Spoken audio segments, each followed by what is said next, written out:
Pastor Eliseo. Apocalipsis. Capítulo 3. Clase 61. El mensaje a la Odisea. La Odisea fue fundada por Antíoco II, 261 a 245 a.C., y llamada así en honor a su esposa, Laodice. Fue una próspera ciudad debido a su ubicación en la intersección de dos importantes rutas comerciales. En aquella época era uno de los centros comerciales más ricos de Asia Menor y un famoso centro bancario. Tal era su riqueza que cuando la ciudad fue destruida por un terremoto en el año 60 a.C., sus habitantes pudieron reconstruirla por sus propios medios, sin necesidad de pedir ayuda a Roma. La ciudad era famosa por sus manufacturas de ropa confeccionada con la lana negra de la región. También se enorgullecía de contar con una famosa escuela de medicina, donde se llegó a producir un ungüento con propiedades para curar enfermedades de oído y un colirio para enfermedades oculares. Otro dato interesante es que en el año 62 a.C. había una importante colonia de más de 7.000 judíos que habían obtenido el derecho a conservar sus propias costumbres. Estos convivían con otros muchos grupos étnicos sin mayores dificultades. En este ambiente también había una iglesia cristiana, establecida allí por la predicación de Epafras. Colosenses, capítulo 4, versículos 12 y 13. Os saluda Epafras, el cual es uno de vosotros, siervo de Cristo, siempre rogando encarecidamente por vosotros en sus oraciones, para que estéis firmes, perfectos y completos en todo lo que Dios quiere. Porque de él doy testimonio de que tiene gran solicitud por vosotros, y por los que están en la Odisea, y los que están en Hierápolis. La relación entre ambas iglesias no es de extrañar, ya que Colosas se encontraba a solo 15 kilómetros al este de la Odisea. En cuanto a la iglesia de la época en la que Juan escribió el Apocalipsis, no se tiene constancia de que sufriera algún tipo de persecución o de herejía. Su problema era el orgullo y la ignorancia, provocados por su autosuficiencia y complacencia. Por esta razón, recibió la condena más severa de las 7 cartas. Apocalipsis, capítulo 3, versículo 14. Y escribe al ángel de la iglesia en la Odisea: He aquí el Amén, el testigo fiel y verdadero, el primero de la creación de Dios. Dice esto. La importancia de los parámetros mentales. En el mensaje al ángel de la iglesia de la Odisea, el Señor se describe a sí mismo como el Amén, una palabra de origen hebreo que suele traducirse como así sea. Es importante tener muy claro que Jesús es el verbo de vida que se encarnó. Es decir, el pensamiento de Dios Padre fue trasladado por el Espíritu Santo a otro espíritu dentro de un cuerpo humano, y así se dio a luz a su Hijo. Cada pensamiento está directamente relacionado con un lenguaje. Es imposible pensar si no se lo asocia automáticamente con palabras. Por ese motivo, pensamiento y palabra son lo mismo. El ser humano no puede ser evaluado por su apariencia física, sino por sus actos y por lo que dice, porque es una conjugación de palabras, y eso es lo que verdaderamente determinan su identidad. Cada pensamiento que entra en el ser humano, a través de los sentidos, se asocia automáticamente con una palabra y, dependiendo de los parámetros mentales establecidos, se decide si se acepta o se rechaza, porque una vez que esa información se guarda en el corazón, se transforma en una creencia y después solo queda esperar a cosechar los resultados. En consecuencia, un creyente que no se ha preocupado por programarse con los parámetros mentales de la palabra de Dios no se diferencia en nada de un mundano. Proverbios, capítulo 4, versículo 23. Sobre toda cosa guarda tu corazón, porque de él mana la vida. La importancia de entender quién desea ser. Por lo tanto, si del corazón mana la vida, es de suma importancia que el hombre tenga muy claro en qué clase de persona desea formarse para determinar con exactitud cuáles son los parámetros que necesita establecer y, de esta manera, lograr el propósito de obtener la personalidad anhelada. Cada palabra que se guarda en el corazón se va conjugando automáticamente con las demás y determina la personalidad. La Escritura pone mucho énfasis en que el hombre cuide su corazón por encima de todo, porque si entiende que el Creador es uno solo, la mejor forma de programarse correctamente es meditando en su palabra, para tener los parámetros sistematizados de acuerdo con sus mandamientos y su voluntad. Con esa base, a través del control estricto de los sentidos, se selecciona lo correcto de acuerdo con esa información y se obtiene su misma personalidad, para luego obrar en favor de su reino. Esta sistematización es fundamental para que el ser humano sepa qué debe recibir y qué debe rechazar. De lo contrario, todo lo que está fuera de los parámetros de Dios contribuye a que se forme la personalidad de Satanás. Un seguidor del Señor Jesús debe tener muy claro en qué conjugación de palabras se quiere convertir para tener el filtro correcto y que sus sentidos puedan detectar las palabras que están de acuerdo con el propósito de Dios. La mezcla de la información establecida en el corazón le da al hombre dos alternativas: convertirse en la verdad o continuar permaneciendo en la mentira. No hay más alternativas. La diferencia entre ambas programaciones es abismal, ya que la verdad es única, mientras que la mentira es multifacética. Por eso es necesario tener un conocimiento muy preciso de la verdad para no ser engañado.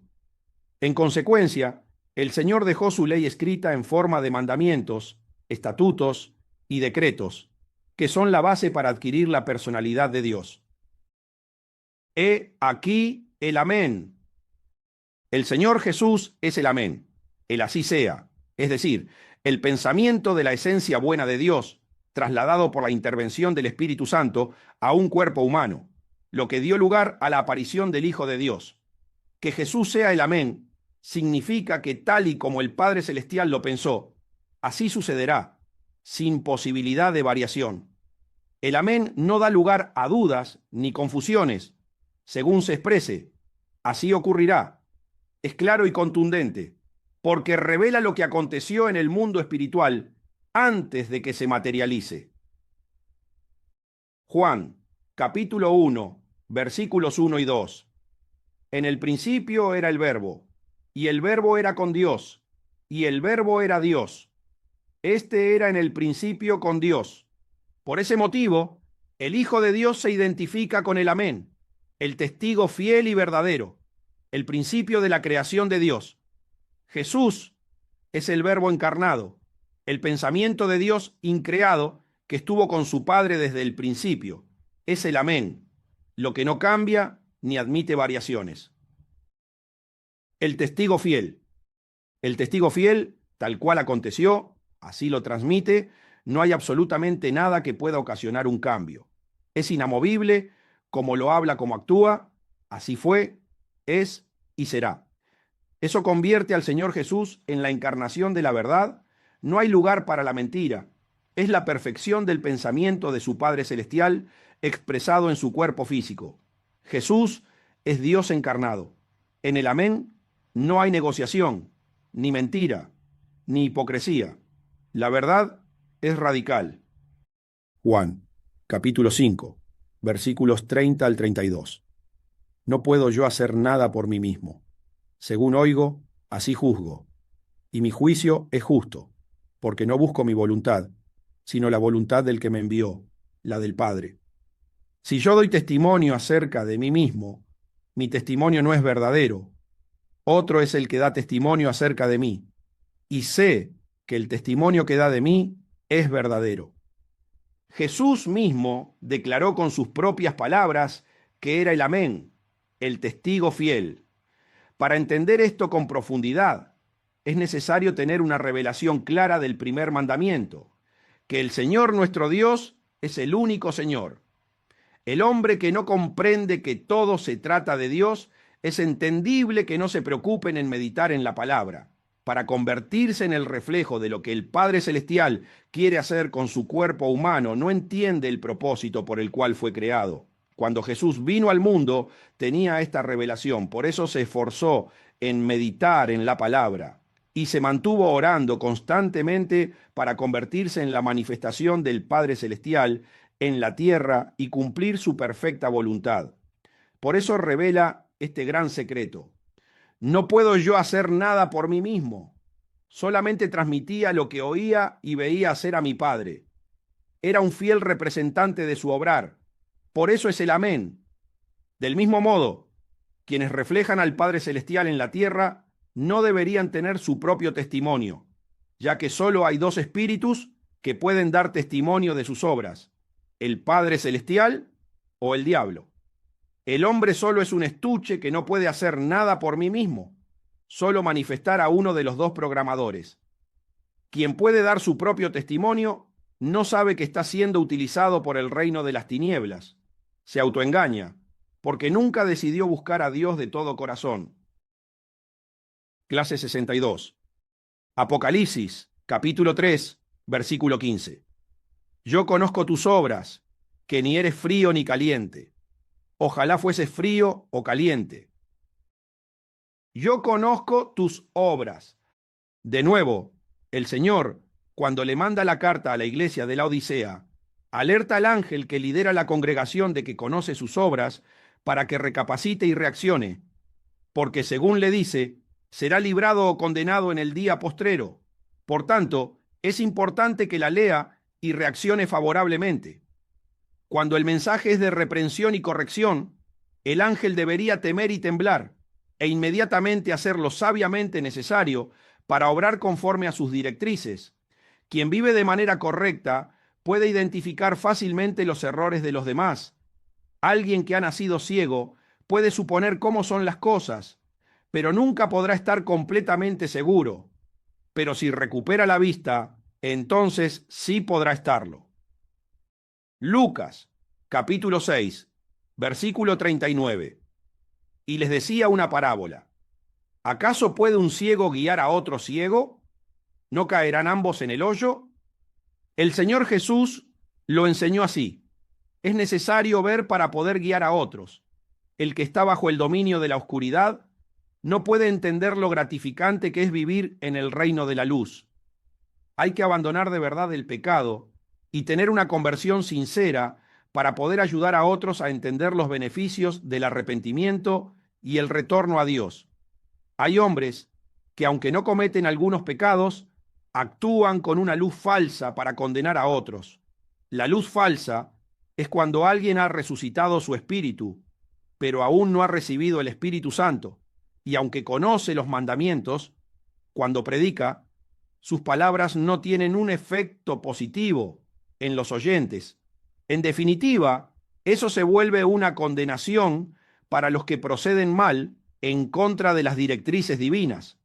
Es una de las estrategias más grandes que tiene el enemigo para engañar. Usa a hombres que aún permanecen bajo su reinado para señalar el pecado de otros mediante la condenación. Usan su luz falsa para traer más tormento a los hombres, ya que, al no obrar el Espíritu Santo, señalar el error es malintencionado, pues no pueden corregir lo que están haciendo mal, ya que las palabras que dicen no tienen la fuerza espiritual necesaria para que se arrepientan y se conviertan. Juan, capítulo 16, versículos 8 y 9, y cuando Él venga, convencerá al mundo de pecado, de justicia y de juicio. De pecado, por cuanto no creen en mí, la luz de la misericordia de Dios. Este versículo confirma la importancia del Espíritu Santo para que los hombres sean conscientes de sus pecados y puedan experimentar un verdadero cambio. Solo quienes vuelven a ver a través de la obra del Espíritu Santo reciben la luz verdadera que les ayuda a identificar primero sus propios pecados para poder arrepentirse con sinceridad y salvarse. Después, están en condiciones espirituales correctas para señalar a otros sus errores con la misma finalidad, que también se arrepientan. Esa es la luz de la misericordia de Dios. No es una luz condenatoria, sino la que brinda la posibilidad de conectarse nuevamente con el Padre Celestial. Un buen jugador de fútbol que obedece a su técnico puede identificar cuando otros jugadores no están obrando de acuerdo con las directrices del entrenador. Lo mismo ocurre cuando se toman clases de canto. Quien obedece las instrucciones y ve los resultados se da cuenta de quién está desentonando porque no ha prestado atención al profesor. Y así es en todos los ámbitos de la vida. Con los sentimientos ocurre lo mismo. Una persona que ama de verdad puede reconocer fácilmente si es correspondida por la persona con la que se relaciona. El Señor conoce quién es tibio. A esto se refiere el Hijo de Dios cuando dice que conoce sus obras como único creador y que, al tener su esencia dentro del ángel, puede identificar la tibieza con la que está liderando la iglesia de la Odisea. Nada de lo que hacía estaba en armonía con la contundencia del amén. No tenía estabilidad, certeza ni convicción. Todo lo realizaba de manera inestable, impura e intermitente.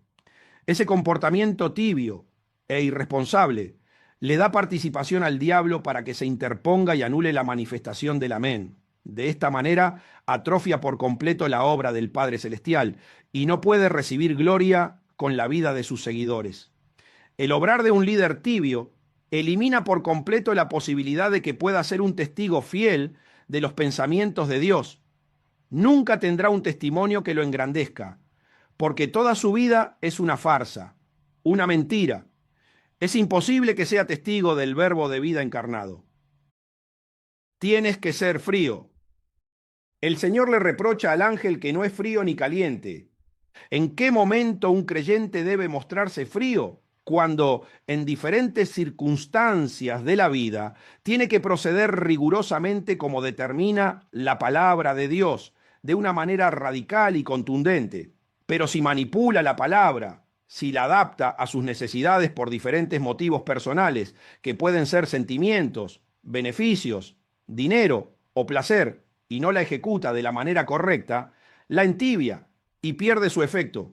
El creyente genuino debe obrar de manera tajante y radical, tal y como determina la palabra de Dios, sin agregar, modificar o quitar absolutamente nada, tal cual Jesús o la Escritura lo enseñaron.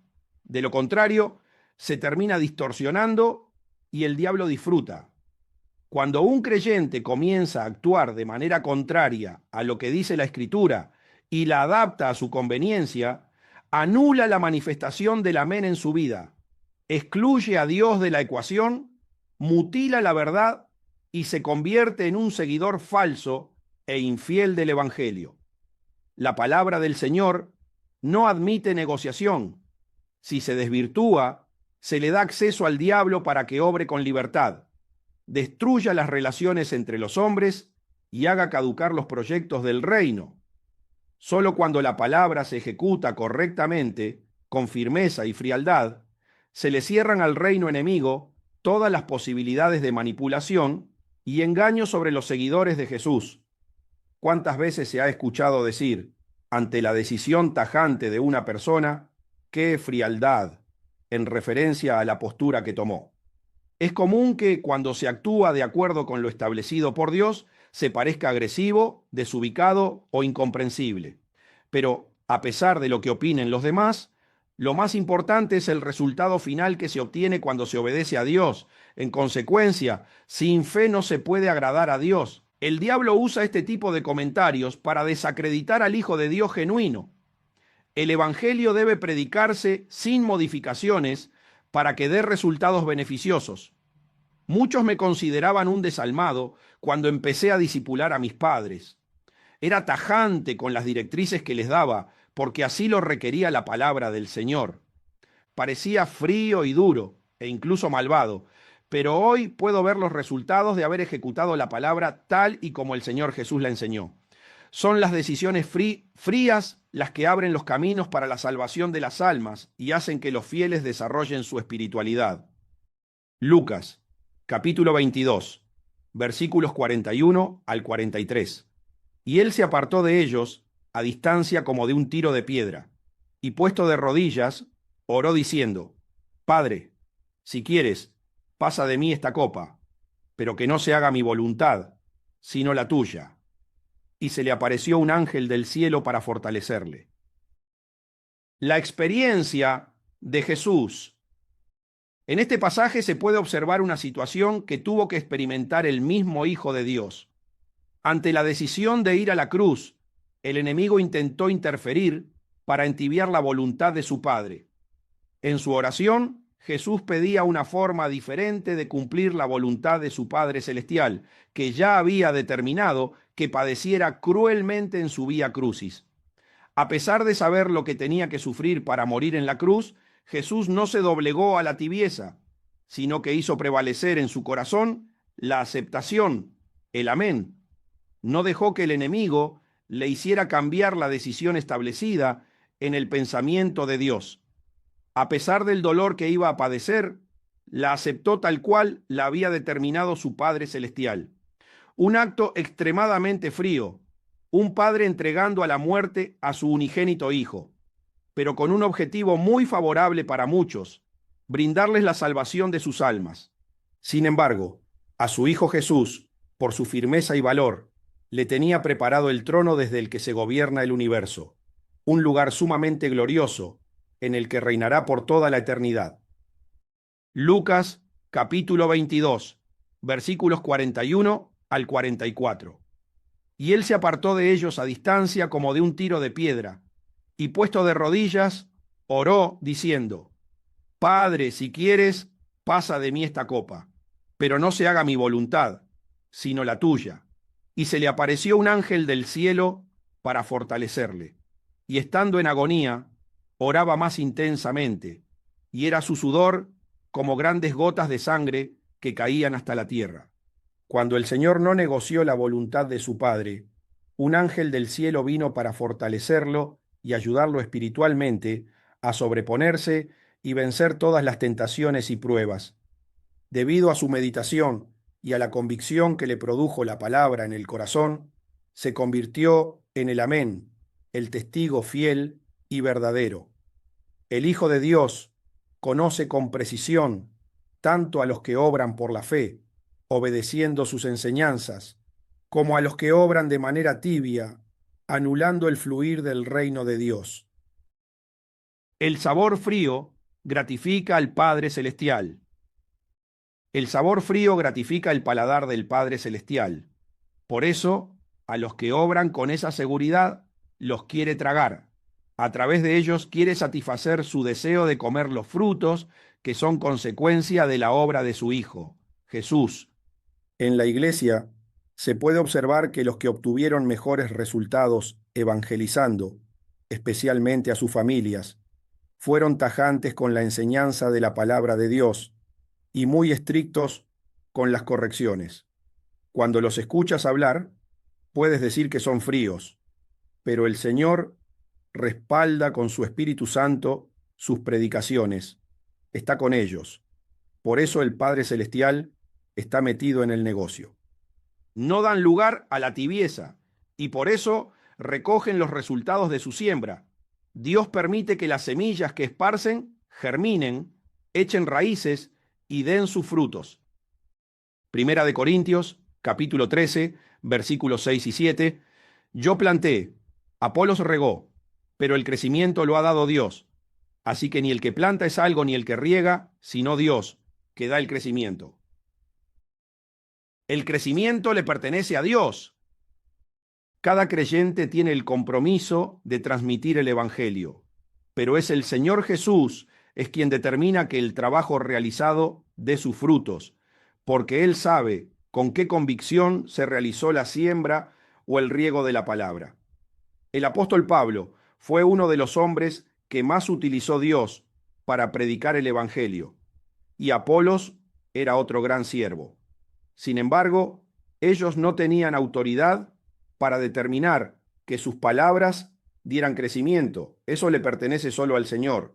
Por eso escribió que uno planta y el otro riega, pero el crecimiento lo da Dios. La forma en que se transmite, el momento en que se hace y el corazón con el que se evangeliza son sumamente importantes para que Dios determine el resultado en los corazones de los oyentes. La palabra de Dios debe ser proclamada con la presencia del Espíritu Santo y estar dirigida por el Padre Celestial. Eso es lo que produce el poder para que la predicación dé resultados que expandan el reino de los cielos. Primera de Corintios, capítulo 4, versículo 20. Porque el reino de Dios no consiste en palabras, sino en poder.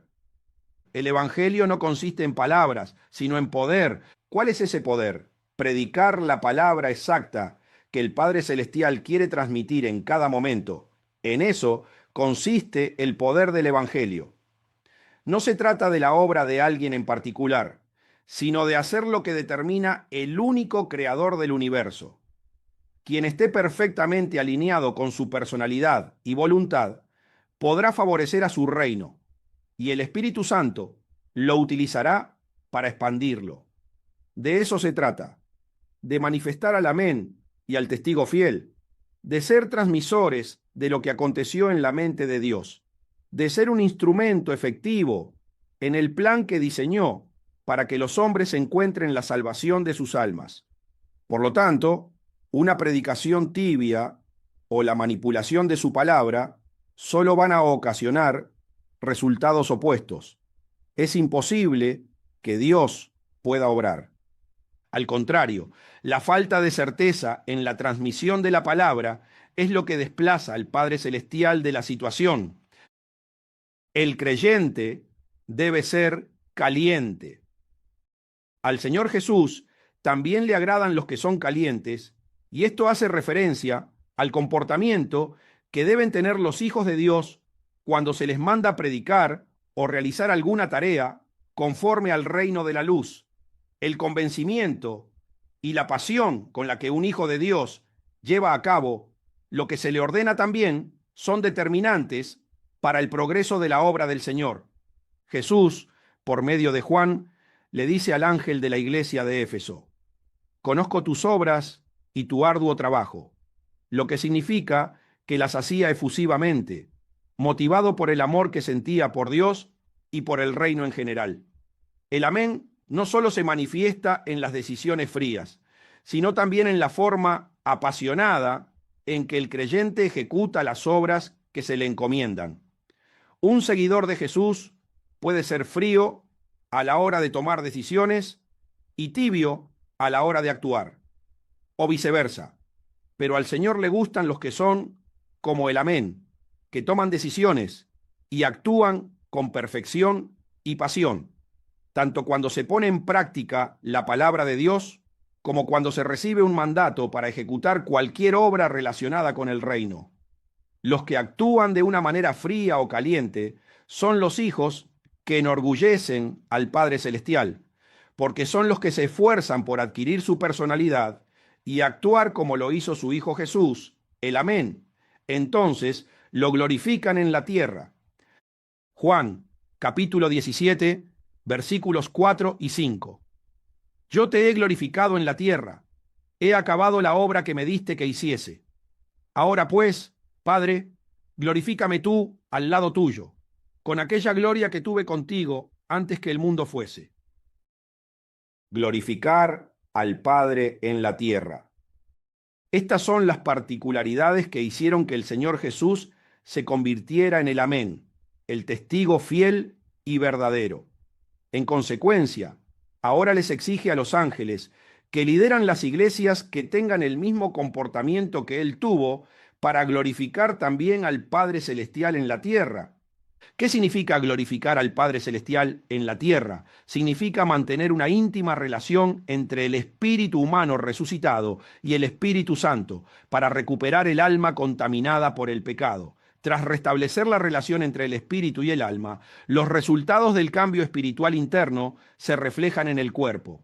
Cuando la Escritura se refiere a la tierra, generalmente se refiere a la parte corporal del hombre. El Señor Jesús logró, gracias a su meditación constante y a su obediencia a las indicaciones de su Padre, tener un corazón perfecto conforme a su voluntad. En consecuencia, podía reflejarlo totalmente en su cuerpo.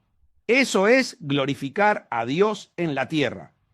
Un creyente se convierte en el amén cuando puede manifestar en su cuerpo las directrices que el Espíritu Santo dio a su espíritu humano. El procedimiento es el siguiente. El Espíritu Santo le da las directrices al espíritu del hombre, que debe meditar en ellas para que se le guarden en el corazón y le formen la personalidad de Jesús.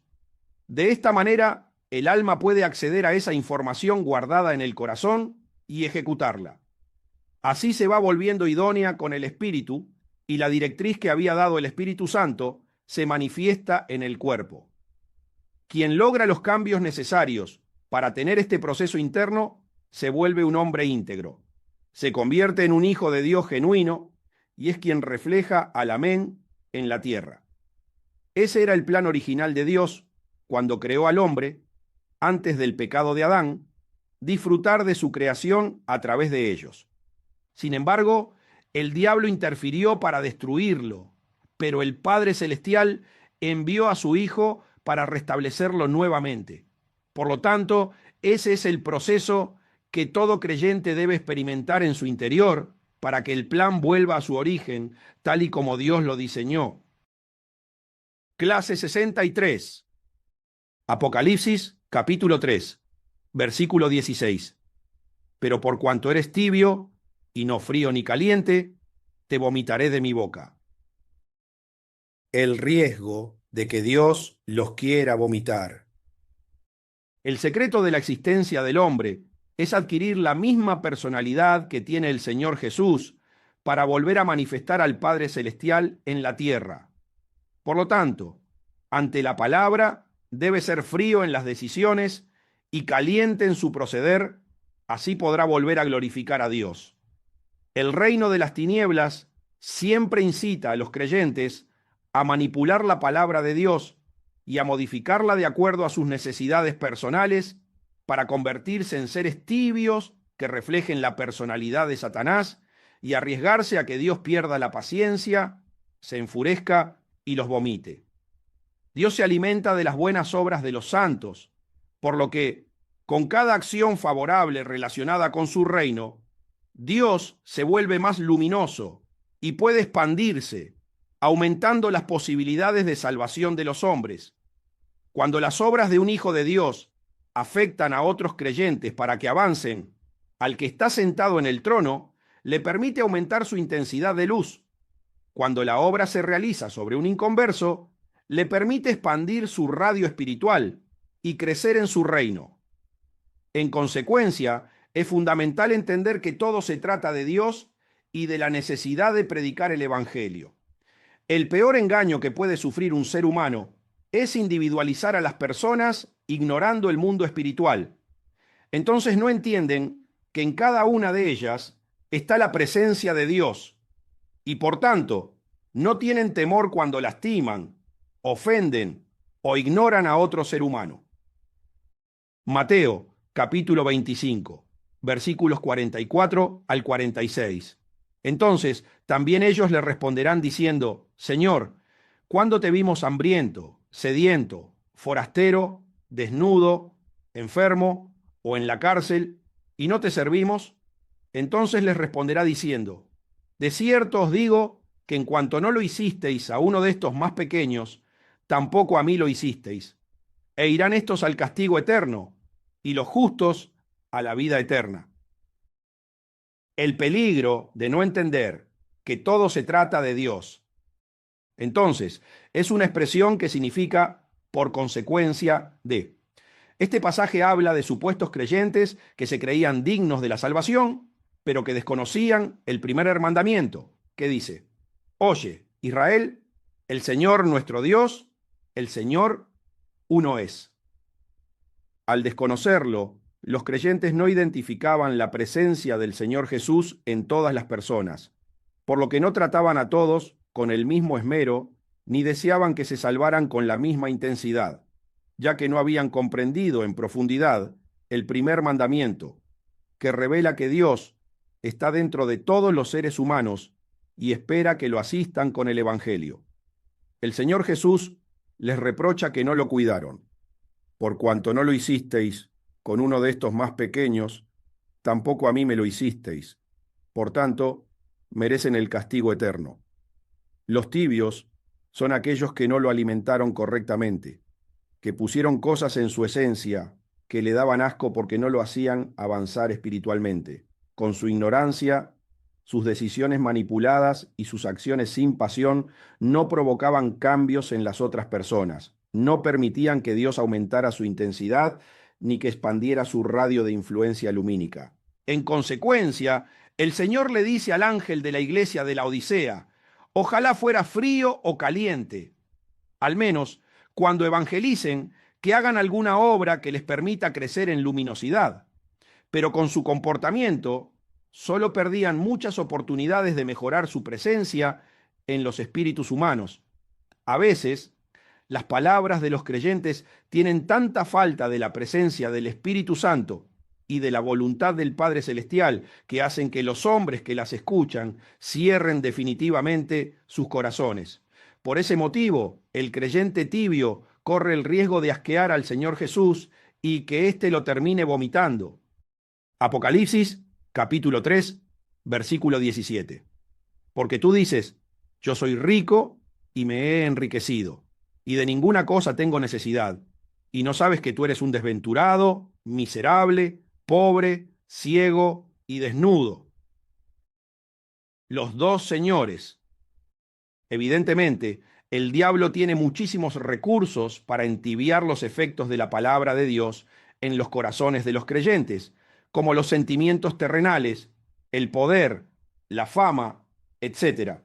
Pero hay uno en especial que es sumamente importante y destacado en las Escrituras como un gran oponente de la verdad: las riquezas materiales. Mateo, capítulo 6, versículo 24. Ninguno puede servir a dos señores, porque o aborrecerá al uno y amará al otro, o estimará al uno y menospreciará al otro. No podéis servir a Dios y a las riquezas. Es sorprendente el poder que tienen las riquezas terrenales sobre los hombres, ya que Dios las pone a la altura de un señor. Todos los seres creados, tanto ángeles como hombres, deberían tener por entendido que el universo le pertenece por completo al Creador, que es el dueño absoluto de todo lo que existe. La palabra menospreciar significa atribuirle a una persona o cosa un valor menor del que realmente tiene. Tristemente, las riquezas tienen la capacidad de someter al espíritu débil, porque el deseo de la carne lo supera y lo controla, de tal manera que se olvida de quien le debe su existencia y por las riquezas termina menospreciando a su creador. Le atribuye un valor inferior al de las riquezas terrenales. Después de la traición de Lucifer, todo quedó dividido entre dos reinos, el de la luz y el de las tinieblas. Así pues, todo aquel que no está sometido al reinado de Jesús queda automáticamente bajo el gobierno de Satanás. Cuando las riquezas controlan un espíritu, tienen la capacidad de entibiar o anular la verdad, y automáticamente le hacen perder toda relación espiritual con Dios. Una de las características más destacadas de la caída de Lucifer fue precisamente el deseo de enriquecerse cuando todavía estaba en el cielo. Debido a su ambición personal, olvidó que era un ser creado y trató de apoderarse de los bienes de Dios. Cuando fue descubierto y reconocido por el Señor como un mayordomo infiel, ideó un plan para engañar a los demás ángeles y, mediante negociaciones manipuladas, logró corromper a un tercio de ellos que cayeron en sus engaños. Después, decidieron aliarse con él y abandonaron definitivamente a su creador.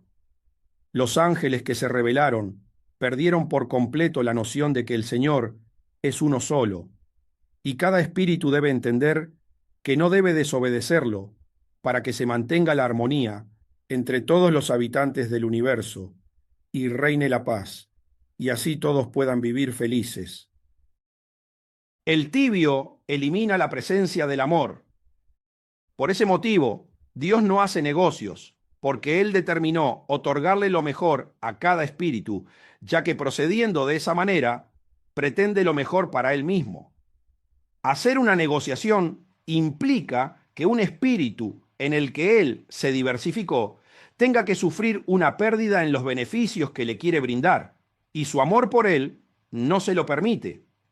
En consecuencia, toda negociación que los espíritus hagan con la palabra del Creador entibia o anula la relación, lo que hace que se pierda la pureza de la verdad y se elimine la personalidad del amén.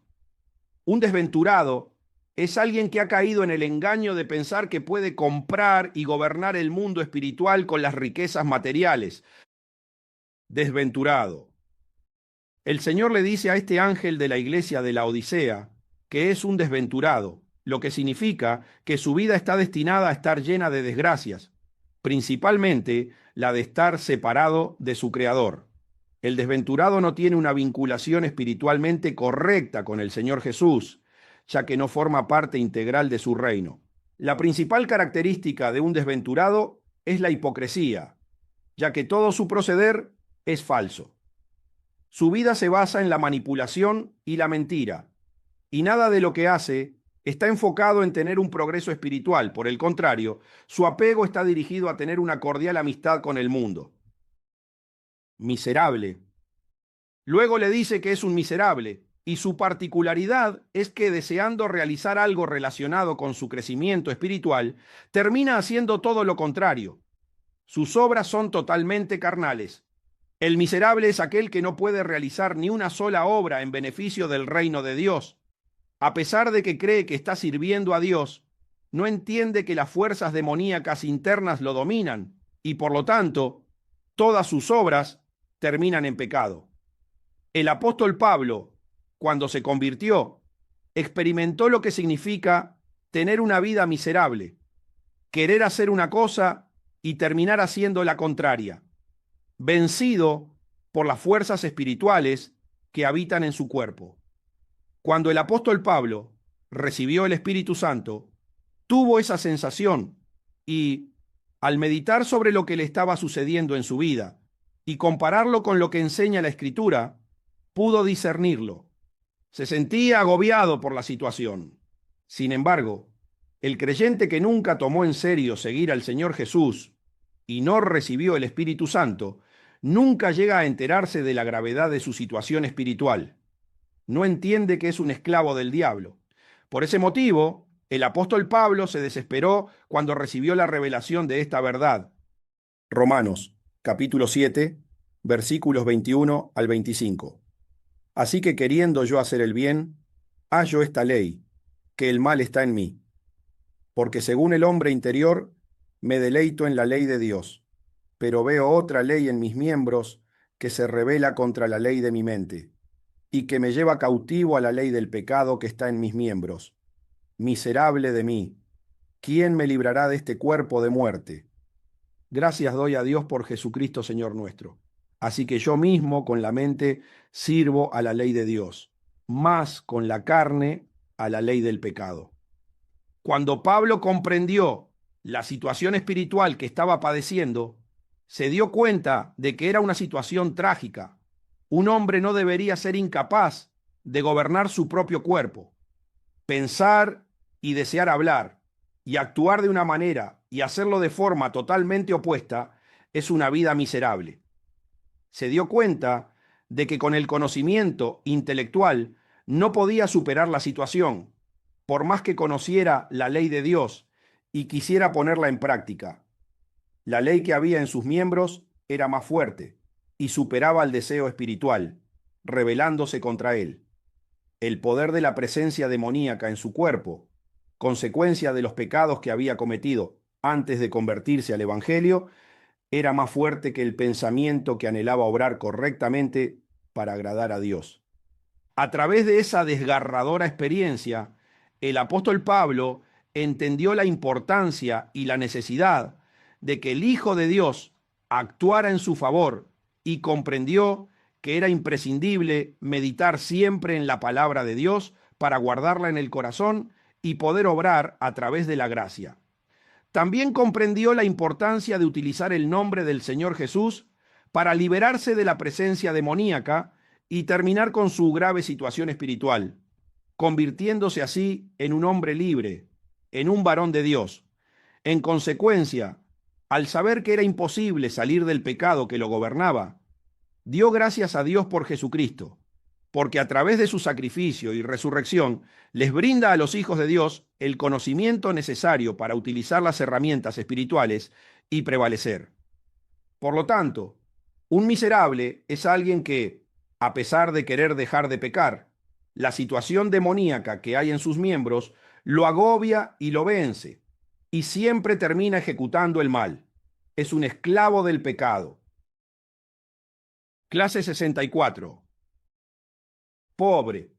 Ser pobre espiritualmente es otra de las particularidades que no permite al hombre manifestar el amén en su vida cristiana.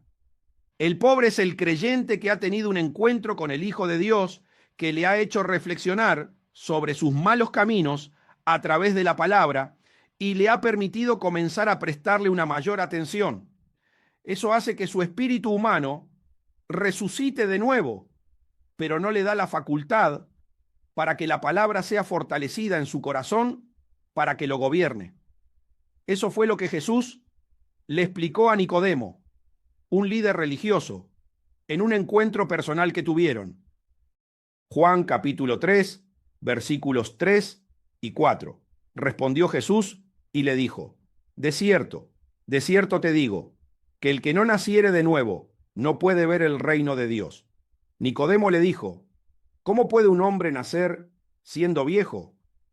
¿Puede acaso entrar por segunda vez en el vientre de su madre y nacer?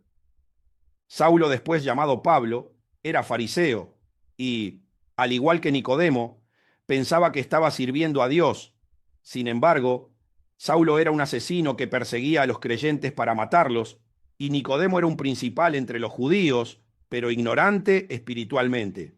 Cuando Jesús le decía a Nicodemo que el espíritu que se había separado de Dios por el pecado de Adán tenía que renacer para volver a conectarse con su Creador, él le hizo una pregunta, descubriendo así su ignorancia espiritual. El nacimiento espiritual solo le da al hombre la posibilidad de ver el reino de Dios y de identificar con mayor claridad las cosas espirituales. Sin embargo, es un espíritu pobre en el conocimiento de las Escrituras y, en consecuencia, no le permite tener las condiciones para convertirse en el amén, para que la palabra habite en su corazón y le regenere la personalidad y le haga un nuevo hombre. Esta es la primera bienaventuranza que Jesús enseña a sus discípulos en el Sermón del Monte de los Olivos. Mateo, capítulo 5, versículo 3. Bienaventurados los pobres en espíritu, porque de los tales es el reino de los cielos. La resurrección del espíritu del hombre por el contacto con la palabra de Dios es la primera bendición que le permite vincularse con el reino de los cielos. Es mejor tener un espíritu pobre que un espíritu muerto, porque esta nueva condición lo vuelve más receptivo a las verdades espirituales. En consecuencia, la Escritura dice que el reino de los cielos es de los pobres en espíritu, porque después de la resurrección espiritual debe seguir avanzando en la nueva comunión con el Hijo de Dios para asegurarse la eternidad en su reino eterno. Luego tiene que adquirir la naturaleza divina, recibiendo el Espíritu Santo, y meditar en la palabra de Dios para obtener la misma personalidad que el Señor Jesús. Por ese motivo, aunque siga siendo pobre, la resurrección espiritual se considera una bienaventuranza, ya que es el primer paso para obtener la entrada al reino de Dios. Sin embargo, si no sigue obedeciendo a Jesús para avanzar en las otras bendiciones que brinda el crecimiento espiritual, esta grandiosa experiencia se transforma en una maldición, ya que nunca llegará a convertirse en un verdadero hijo de Dios, ni logrará ser un amén para el Señor. Un hombre comienza a convertirse en un verdadero discípulo de Jesús a medida que avanza en el conocimiento de la palabra de Dios. Cada vez que la medita, se le revela y le permite enriquecerse espiritualmente. La prosperidad espiritual consiste en que con cada palabra nueva que el creyente escudriña, entiende la profundidad espiritual de la enseñanza, la guarda en el corazón y acrecienta la personalidad de Jesús en su vida. Esto le cambia el lenguaje y la forma de actuar, y le convierte en un nuevo hombre. Ese es el mayor tesoro que se puede recibir: comenzar a hablar y actuar como lo haría el Hijo de Dios, Jesucristo. Juan le dice al ángel de esta congregación que el Señor Jesús lo identifica con un espíritu pobre que no se esforzó por permanecer buscando a Dios, que detuvo o anuló el crecimiento que lo iba a enriquecer espiritualmente, que se desvió y se dejó engañar por los beneficios materiales, pensando que la bendición económica lo convertía en un gran hombre de Dios. Ciego. Al comprender las primeras características con las que el Señor Jesús se dirige al ángel de la iglesia de la Odisea, también se puede entender por qué le sigue diciendo que es un ciego. Son palabras muy duras del Creador, un ser todopoderoso, hacia un ser creado que actúa de esa manera. Es evidente que un hombre ciego no puede guiar a otro ciego. Cuando el pastor de una congregación se encuentra en esa condición espiritual, le espera la destrucción al resto de la grey. Salmos, capítulo 23, versículos del 1 al 3. Jehová es mi pastor, nada me faltará. En lugares de delicados pastos me hará descansar. Junto a aguas de reposo me pastoreará. Confortará mi alma.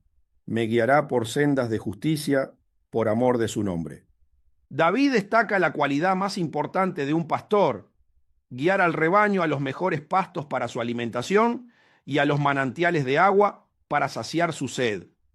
Que este pasaje describa al líder de la iglesia como un ciego significa que no tiene la convicción necesaria en su corazón para guiar a los miembros, no puede alimentarlos espiritualmente ni saciarles la sed.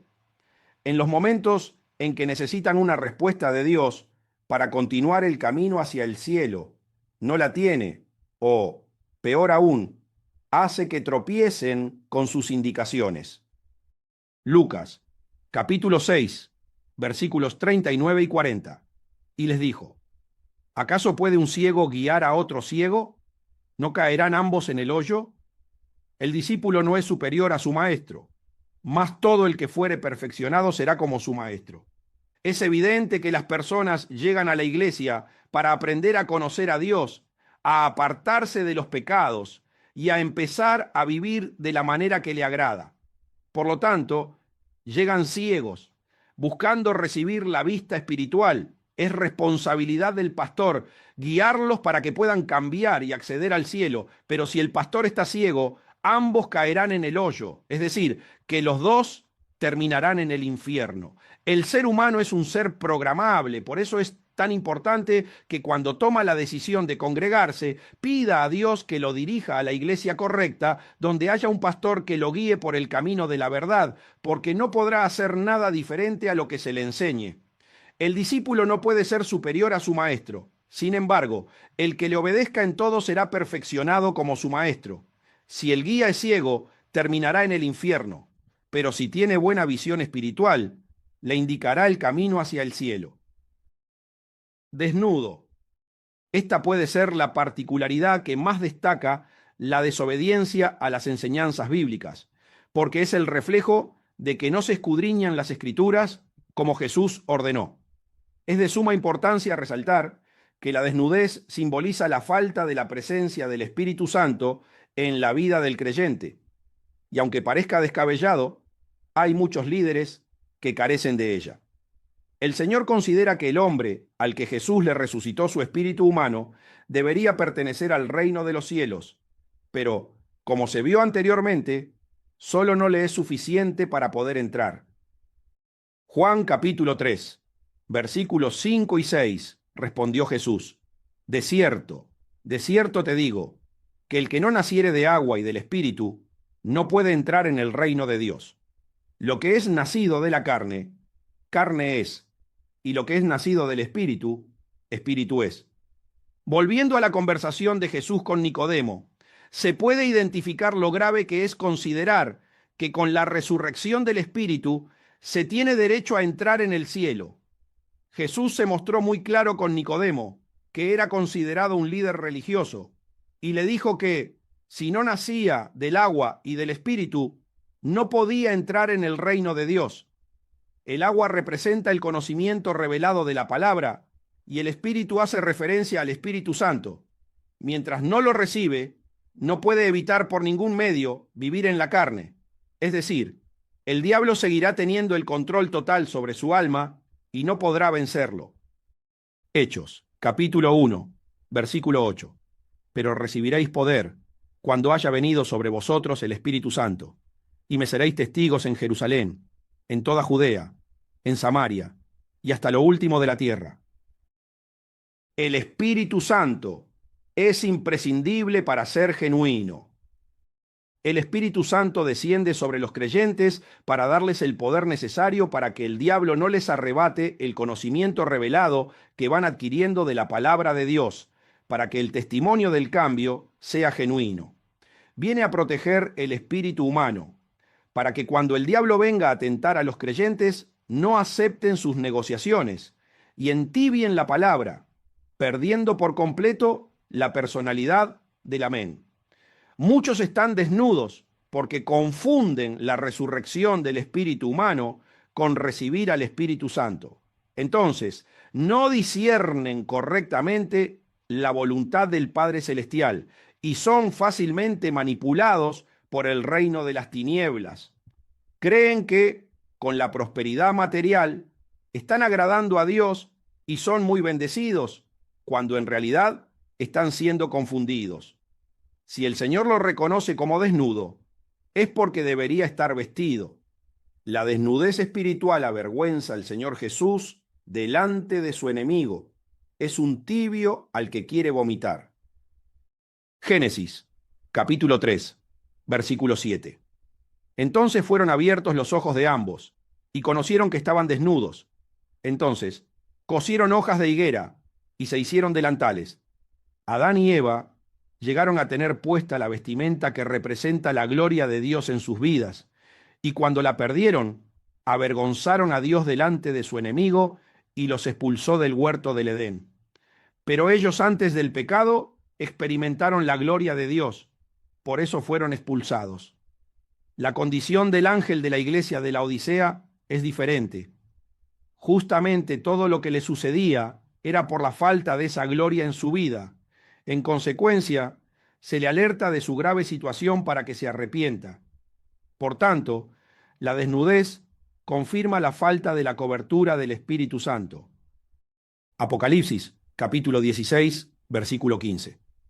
He aquí, yo vengo como ladrón. Bienaventurado el que vela y guarda sus ropas, para que no ande desnudo y vean su vergüenza. La falta del Espíritu Santo trae vergüenza. Este pasaje revela claramente que la falta del Espíritu Santo provoca vergüenza al Señor, porque todo se trata de Dios. Sin embargo, Él no se identifica con aquellos que no velan ni se preocupan por guardar sus ropas, que usan su libre albedrío para servir al diablo y se confiesan creyentes. En consecuencia, si no cambian radicalmente, al final serán lanzados al lloro y el crujir de dientes. Por tanto, esta es una advertencia del Señor Jesús para todos sus hijos. Velar está relacionado con una bienaventuranza, y quienes lo pongan en práctica no andarán desnudos. Es imposible mantener una buena relación con el Padre Celestial si no se está permanentemente velando. Un pequeño desliz espiritual puede ser suficiente para que el diablo tome posesión del alma. Velar significa cuidar con atención algo, actuar como centinela para no ser tomado desprevenido. Estar vestido significa haber escuchado atentamente las indicaciones del Hijo de Dios y haber meditado profundamente en las Escrituras, ya que fue el primero en revelar la existencia del Espíritu Santo, el otro Consolador. Juan capítulo 14, versículo 26. Mas el Consolador, el Espíritu Santo, a quien el Padre enviará en mi nombre, Él os enseñará todas las cosas y os recordará todo lo que yo os he dicho. Mientras el Espíritu Santo no toma el control de los hombres para convertirlos en creyentes genuinos, no hay forma de que puedan retener las enseñanzas de Jesús, ni de que les recuerden todo lo que Él dejó dicho. Por ese motivo, el Señor describe las particularidades nefastas del ángel de la iglesia de la Odisea. Todas sus decisiones y acciones son espiritualmente tibias, ya que no pueden ser fríos ni calientes. En consecuencia, la vestidura está relacionada con las buenas obras de los santos, fruto de la intimidad con Dios y de saber cómo proceder en cada momento para agradarle. Entonces, cuando el enemigo viene con engaños, manipulaciones y mentiras, el Hijo de Dios sabe cómo responder para no caer en la tentación. La presencia del Espíritu Santo, junto con la revelación de la palabra de Dios y el pan diario del Padre, lo hace proceder como el amén, lo protege y el enemigo termina apartándose. Clase 65. Apocalipsis, capítulo 3, versículo 18. Por tanto, yo te aconsejo que de mí compres oro refinado en fuego, para que seas rico, y vestiduras blancas para vestirte, y que no se descubra la vergüenza de tu desnudez, y unge tus ojos con colirio, para que veas. Consejo para el ángel de la Odisea. El Señor continúa su mensaje a la iglesia de la Odisea, dándole un consejo al ángel, ya que se había dejado engañar por las falsas riquezas materiales que le ofrecía el mundo de las tinieblas para corromperlo y que no actuara conforme a los mandamientos y la voluntad del Padre Celestial. La estrategia principal del diablo consiste en hacer creer al creyente que se pueden obtener riquezas materiales manipulando la palabra y seguir haciendo lo que a Dios le agrada y continuar el camino hacia el cielo. Sin embargo, el camino correcto para alcanzar la bienaventuranza es totalmente opuesto. Primero hay que obtener las riquezas espirituales y después materiales. Proverbios, capítulo 10, versículo 22. La bendición de Jehová es la que enriquece y no añade tristeza con ella. Todo necesita de la confirmación de Dios. Este versículo revela el secreto de toda bendición espiritual duradera. Todo lo que el creyente emprenda debe basarse en una palabra de Dios. De lo contrario, todo lo que se haga sin ese fundamento proviene de un engaño del enemigo. Solo la palabra de Dios puede sustentar la victoria en el reino espiritual. En consecuencia, los creyentes que no tienen este conocimiento caen permanentemente en los engaños del diablo. Cuando realizan cualquier actividad o toman una decisión sin la revelación divina, se encaminan hacia el fracaso. La confirmación del Señor no solo es para lo relacionado con la parte económica, sino que absolutamente todo lo que emprenda el creyente debe esperar su aprobación, tanto para un matrimonio como para tener un hijo, hacer deporte, seguir una profesión o tomarse unas vacaciones. Todo lo que no tenga como fundamento una palabra revelada por Dios está abocado al fracaso, aunque el resultado parezca fructífero a los ojos de la carne. Detrás hay un engaño del diablo para deteriorar la relación espiritual con Dios, ya que carece de sustento espiritual necesario para prevalecer o estar protegido. El enemigo va a aprovechar la ocasión para sacarlo del camino, porque esa decisión está influenciada por Satanás. Cuando se conoce el mundo espiritual, se entiende que es totalmente ilógico pensar que con lo perecedero se puede adquirir lo eterno. El desconocimiento actual del proceder espiritual correcto por parte de la mayoría de los creyentes es la causa principal de que la iglesia no pueda manifestar la gloria de Dios. En consecuencia, hay creyentes que, debido a este desconocimiento, están felices, ya que asocian la bendición con los resultados obtenidos en lo corpóreo o financiero, pensando que están agradando al Señor. Solo la revelación de la palabra de Dios permite al creyente limpiar y santificar su corazón, profanado por el diablo, para que vuelva a tener las condiciones necesarias para que Dios pueda morar en él. Compra mi oro refinado. Cuando el Señor Jesús incita al ángel de la iglesia de la Odisea a comprar de él oro refinado, se refiere a que adquiera un conocimiento profundo de su palabra de Dios para poder obrar como el Amén. El ángel debe saber con qué recursos espirituales cuenta para ponerlos en práctica y prevalecer sin ser engañado por el diablo, y, de esta manera, no ofender gravemente al Señor, pensando que puede obtener la salvación negociando con los bienes materiales. Hechos, capítulo 8, versículos del 17 al 23. Entonces les imponían las manos y recibían el Espíritu Santo. Cuando vio Simón que por la imposición de las manos de los apóstoles se daba el Espíritu Santo, les ofreció dinero, diciendo: Dame también a mí ese poder, para que cualquiera a quien yo impusiere las manos reciba el Espíritu Santo. Entonces Pedro le dijo: Tu dinero perezca contigo, porque has pensado que el don de Dios se obtiene con dinero. No tienes tú parte en este asunto, porque tu corazón no es recto delante de Dios. Arrepiéntete, pues, de esta tu maldad, y ruega a Dios si quizás te sea perdonado el pensamiento de tu corazón, porque en hiel de amargura y en prisión de maldad veo que estás. Las consecuencias de tener una interpretación equivocada. En este pasaje se aprecia la tremenda confusión de Simón el Mago, que pensaba que podía recibir el Espíritu Santo o las revelaciones de la palabra de Dios a cambio de riquezas terrenales. Esa es una clara señal de cómo engaña el diablo. Cuando todavía tiene cautivo el corazón del hombre, le hace pensar que la naturaleza divina se puede comprar con los bienes materiales.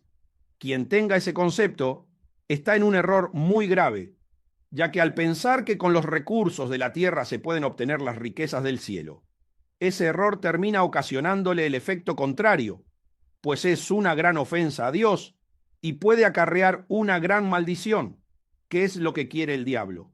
Pedro le dijo a Simón el Mago: Tu corazón no es recto delante de Dios. Arrepiéntete de esta maldad y ruega que te sea perdonado ese pensamiento satánico. El tiempo es la mayor riqueza. ¿Cómo puede el creyente comprar la verdad y convertirse en el Amén? ¿Cómo adquiere el Espíritu Santo y la revelación de la palabra de Dios?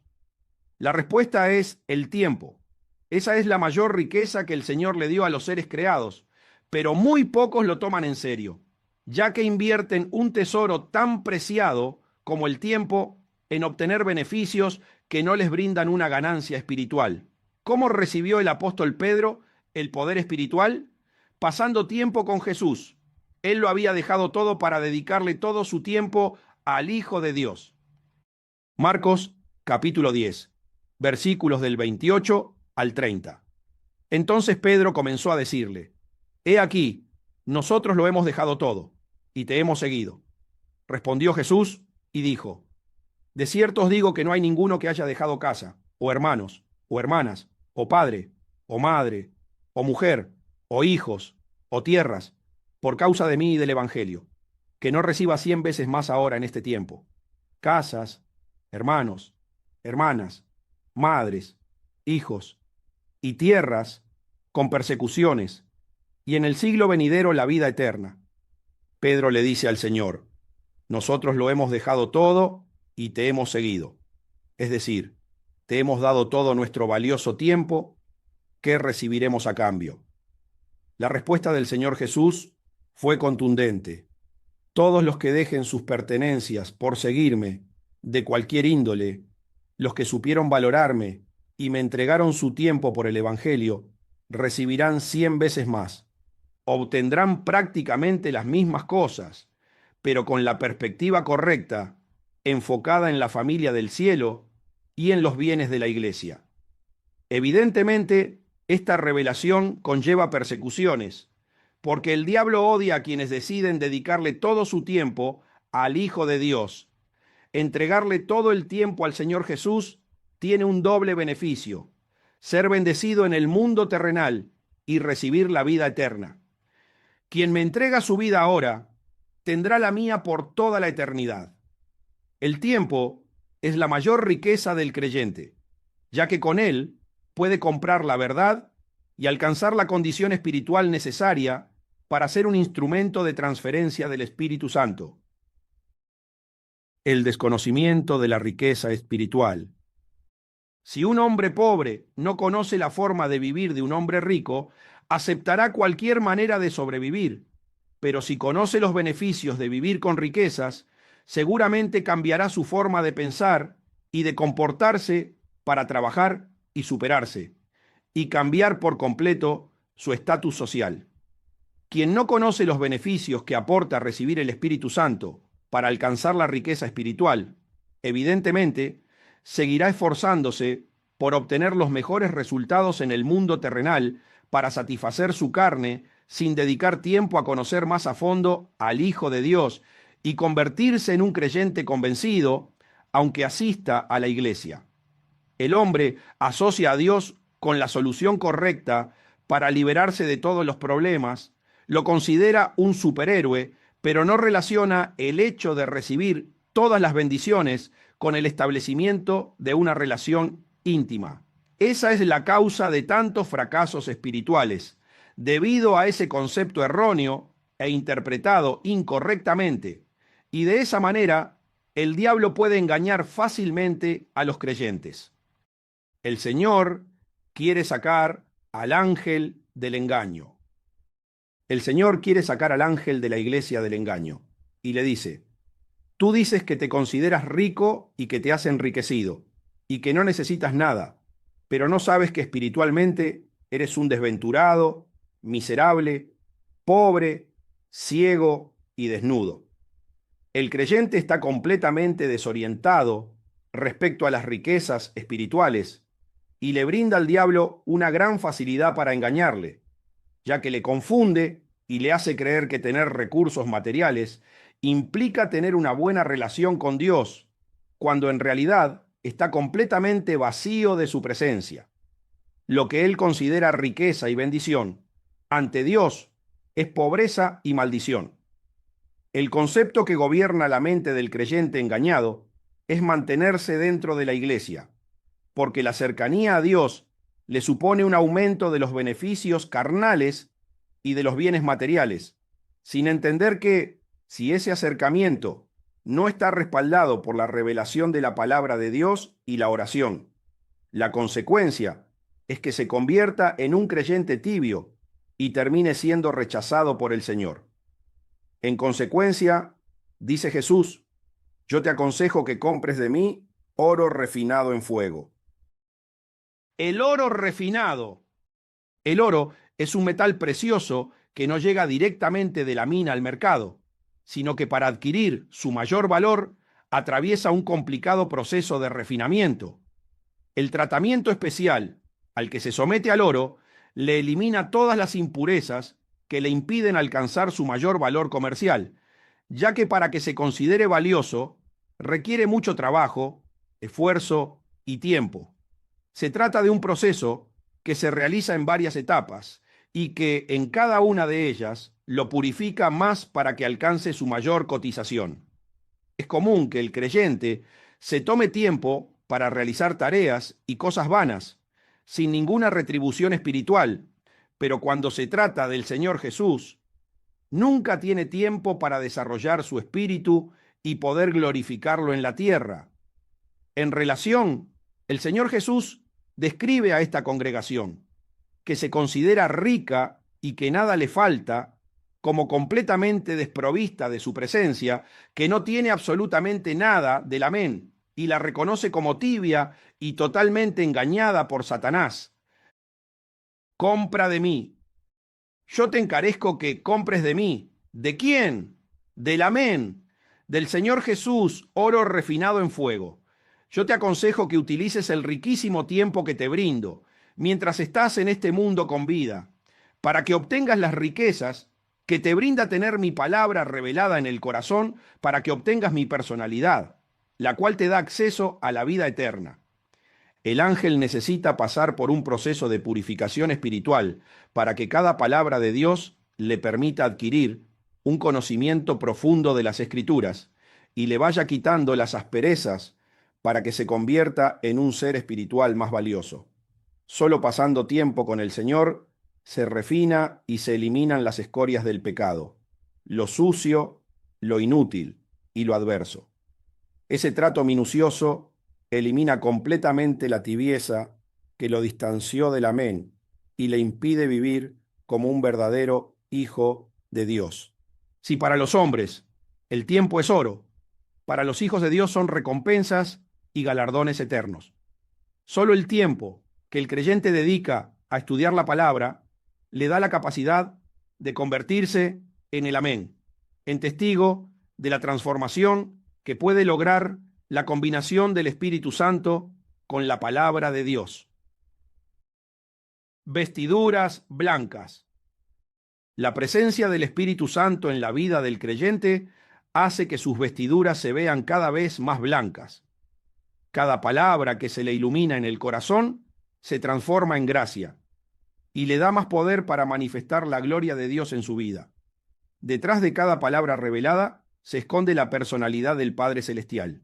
Por tanto, le concede una nueva característica del Señor y adquiere las condiciones en su espíritu para actuar como un creador.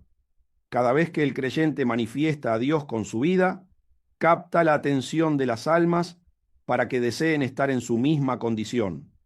El tiempo que se pasa con Jesús acrecienta las obras espirituales y renueva las vestiduras, haciéndolas más blancas y relucientes. Por lo tanto, la desnudez es todo lo contrario. Es la consecuencia de la falta de meditación en la palabra de Dios y hace que el Creador se avergüence delante de su enemigo. No se descubra la vergüenza de tu desnudez. ¿A qué se refiere el Señor con esta expresión? El Señor le dice esta frase al ángel de la iglesia de la Odisea, en el sentido de que no se descubra que está pastoreando sin haber recibido el Espíritu Santo, por lo que se encuentra en esa deplorable condición espiritual. El ángel de la Odisea es un Nicodemo de la época moderna, un líder religioso muy reconocido y probablemente muy prosperado en todos los sentidos, pero que no tenía ni siquiera el conocimiento más básico del mundo espiritual. De hecho, cuando Jesús le dio la primera pauta para conocer en profundidad a Dios, le respondió con algo completamente ilógico. ¿Cómo podía ser que un hombre viejo volviera a entrar en el vientre de su madre para volver a nacer? ¿Quiénes no deberían descubrir su vergüenza? Sus propios miembros. Qué duro debe ser para una congregación que vino en busca de conocer a Dios y cuyo mentor les dio indicaciones para recibir bendiciones carnales en lugar de enseñarles a tener una íntima comunión con el Señor Jesús. La misericordia de Dios es muy grande con el ángel, ya que le permite continuar en el cargo, a pesar de haberle declarado que no tiene nada de su presencia. Solo tiene una resurrección espiritual que, por más que hable o actúe, no produce cambios espirituales en nadie. Qué vergüenza sería para el ángel que los miembros se enteraran de que los pastoreó sin haber recibido la presencia del Espíritu Santo y de que no tiene nada de la personalidad del Hijo de Dios. Y unge tus ojos con colirio para que veas. ¿Qué significa el colirio? El tiempo que se pasa delante de la presencia de Dios en oración, para que la palabra revelada por la meditación sea utilizada en el momento que el Padre Celestial considere oportuno. La oración cambia por completo la forma de ver todas las cosas. Sin ella es fácil caer en las tentaciones y aceptar los negocios que ofrece el diablo para desvirtuar la voluntad del Padre Celestial y hacer que el amén desaparezca por completo. Mateo, capítulo 26, versículos 40 y 41. Vino luego a sus discípulos y los halló durmiendo y dijo a Pedro: ¿Así que no habéis podido velar conmigo una hora? Velad y orad, para que no entréis en tentación. El espíritu a la verdad está dispuesto, pero la carne es débil. Jesús, a través de esta situación que tuvo que padecer con sus discípulos, revela la importancia de la oración y el tiempo mínimo que se debería pasar en presencia de Dios para no ser una piedra de tropiezo dentro del reino de los cielos. No es que los discípulos no conocieran la palabra de Dios, habían pasado 3 años consecutivos con Jesús, en los que lo habían dejado todo para estar con Él. Sin embargo, les manda que oren constantemente para no caer en la tentación y establece el tiempo mínimo que un creyente debería orar por día, 1 hora, para que sus ojos espirituales se ungieran con colirio y pudieran ver y no fueran engañados. El resultado de ser negligente con la oración es fatal. Caer en tentación significa mostrar la desnudez espiritual y el desconocimiento de la palabra de Dios. Y eso termina en una negociación con el reino de las tinieblas, en volverse tibio y en perder la gloria de manifestar al Espíritu Santo obrando en su vida. La clave del éxito vuelve a ser el tiempo que se pasa con el Señor Jesús. Cuanto más tiempo se está a su lado, mayores son los resultados espirituales que enorgullecen al Padre Celestial. Por lo tanto, para que el Hijo de Dios pueda marcar la diferencia y engrandecer a Jesús en su vida, debe invertir muy bien el mayor tesoro que le dio el Creador, el tiempo. La meditación y la oración son las 2 virtudes más beneficiosas que pueden tener los creyentes, por lo que deben dedicarles más tiempo, porque cuando se adquiere la personalidad de Dios, el hombre se convierte en el amén. Clase 66. Apocalipsis, capítulo 3, versículo 19. Yo reprendo y castigo a todos los que amo, sé pues celoso y arrepiéntete. Yo reprendo y castigo a todos los que amo. Las palabras que ahora el Señor Jesús le va a decir al ángel de la iglesia de la Odisea son de suma importancia, ya que a veces se tiene un concepto desvirtuado de lo que significa amar, y solo se lo relaciona con cariño, palabras de aliento, consuelo, ánimos, etc. Lo cual está bien. Sin embargo, si se piensa solo de esta manera, no se asimila correctamente la complejidad del amor, ya que a veces amar también implica tener que reprender y castigar. Y como si fuera poco, al final de la carta, el Señor Jesús le dice al ángel que el que venza se sentará en mi trono, como yo me senté en el trono de mi Padre Celestial. La razón principal por la que el Creador del universo se toma el tiempo para escribirle, reprenderlo y avisarle de que, si no reacciona favorablemente, recibirá el castigo, es porque lo ama y quiere pasar la eternidad con él. ¿Cuánto tiempo se habrá tomado el Señor para enviar estas cartas a las iglesias? ¿Se imagina lo que significa el tiempo de Dios? En ese mismo lapso, ¿no podría haber creado otro universo con una nueva generación de humanos? Solo se puede comprender entendiendo el amor que Dios siente por su creación. Juan, capítulo 3, versículo 16. Porque de tal manera amó Dios al mundo, que ha dado a su Hijo unigénito, para que todo aquel que en él cree no se pierda, mas tenga vida eterna. Piense, por ejemplo, en un joven que solo piensa en divertirse y no le da prioridad al estudio. Va pasando el tiempo y no recapacita sobre su error. Si su padre lo ama, seguramente primero le dará un consejo para que recapacite. Si no le presta atención, pasará a la reprensión para que haga lo correcto, para que se centre en estudiar, porque le garantizará un futuro próspero.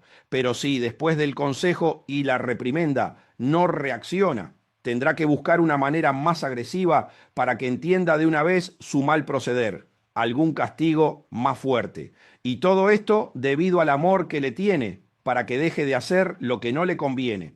El proceso de corrección comienza con un consejo. Si lo entiende y empieza a estudiar, se libra de la reprensión y, si la situación empeora, del futuro castigo. Mientras pueda, hará todo lo posible por ayudarlo. Sé, pues, celoso y arrepiéntete. Luego, el Señor le dice, sé, pues, celoso y arrepiéntete. Evidentemente, en la carta, Jesús le hace saber al ángel de la iglesia de la Odisea que está celoso porque ha puesto prioridades perecederas por delante del amor de Dios que le permitió existir y le promete un futuro eterno en el que puede reinar desde un trono en los cielos. Lo más lógico es que reaccione y que su prioridad sea agradar a su Señor, ya que es Él quien debería celarlo y no dejar que nada interfiera en su relación, convirtiéndolo en el objetivo principal de su vida. ¿A qué se debe que este ángel se haya convertido en un ser tibio? Las palabras del Señor lo revelan con mucha claridad. Dio prioridad a los beneficios materiales y corporales y, por lo tanto, negoció la verdad para mantener una mejor relación con las posesiones o con algo relacionado con los sentimientos. Ese comportamiento le impidió adquirir la naturaleza del amén, le impidió ser un testigo fiel y representar la verdad. Cuando se negocia con la palabra para agradar a otros, se anula completamente al Señor. Prefirió poner su prioridad en su bienestar personal antes que en aquel que le permite existir. En consecuencia, el Señor no permite que nada del reino se obtenga si antes no está sustentado por su palabra, un sueño o una visión que provenga de Dios, para que nadie ponga su beneficio personal por encima de todo.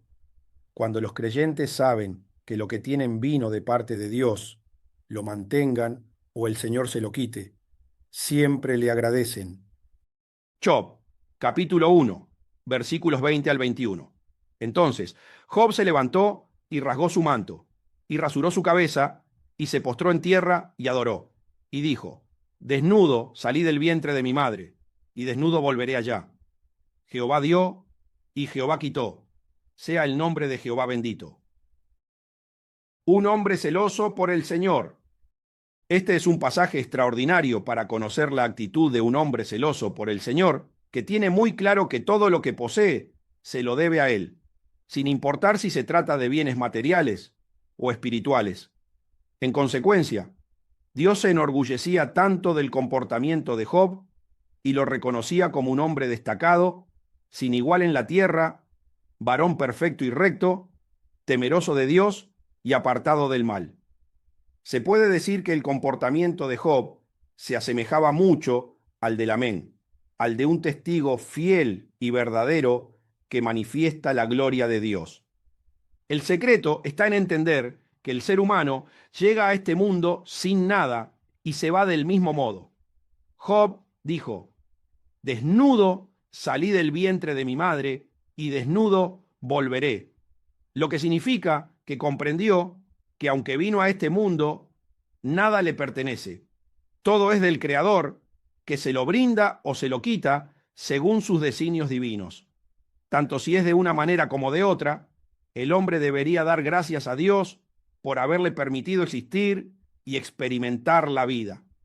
El único enfoque verdadero del ser humano debe ser celar la comunión con el Señor Jesús. Nada debe interponerse en la relación. Job, un ejemplo para Satanás. Dios encontró en Job a un hombre ejemplar, a través del cual puede mostrar al resto de los hombres, e incluso a Satanás, el verdadero sentido de la vida. Satanás, que ocupaba un lugar privilegiado en el universo, no cuidó su relación con Dios y la cambió por beneficios personales que lo llevaron a su destrucción eterna. En relación, solo dos espíritus pueden otorgarles posesiones a los hombres, los que se obtienen a través de la gracia de Dios por la meditación de las Sagradas Escrituras, y los que les provee el diablo para apoderarse de su corazón y entibiar su relación con el Señor. El creyente engañado por las tinieblas manipula la palabra con tal de mantener en su poder el bien con el que el diablo lo ha esclavizado y, por eso, puede llegar a traicionar y abandonar al Creador. En consecuencia, el Señor le llama la atención a este pastor y le dice: sé celoso y arrepiéntete. Arrepentirse significa tomar la decisión de apartarse del pecado. Es imposible que un creyente entable una relación íntima con Dios si no renuncia de corazón a cometer maldades e injusticias. El arrepentimiento es el punto de partida para comenzar una relación con el Señor. Por eso es tan importante. Nadie en su sano juicio pondría algo a estrenar en un lugar sucio. De la misma manera, en las cosas espirituales no se puede santificar a quien primero no quiere arrepentirse. Era imprescindible que el ángel entendiera el engaño en el que había caído y que diera prioridad a lo que realmente vale y se debe cuidar. Por lo tanto, el Hijo de Dios debe ser frío a la hora de tomar decisiones y caliente a la hora de servir al Señor Jesús para disfrutar de una comunión espiritual exitosa. Apocalipsis, capítulo 3, versículo 20. He aquí, yo estoy a la puerta y llamo. Si alguno oye mi voz y abre la puerta, entraré a él y cenaré con él y él conmigo. He aquí. El Señor le sigue diciendo a este ángel, he aquí, una expresión que se utiliza para señalar algo importante. Y lo que le dice es muy importante. Yo estoy a la puerta y llamo. Esta es otra demostración maravillosa del amor que le tiene el Señor Jesús, ya que Él es la puerta de las ovejas, y deberían ser los creyentes los que se esfuerzan por pasar por ella para ser parte del redil de la familia celestial. Sin embargo, nadie puede acceder a esa puerta si antes no le abre a Jesús la puerta de su corazón. Por ese motivo, se dirige al ángel de la Odisea de esta manera. El Señor desea que todos los seres humanos aprovechen esta oportunidad que les brinda Dios para, mediante la meditación, convertirse en dioses y reinar eternamente en el universo junto con Él.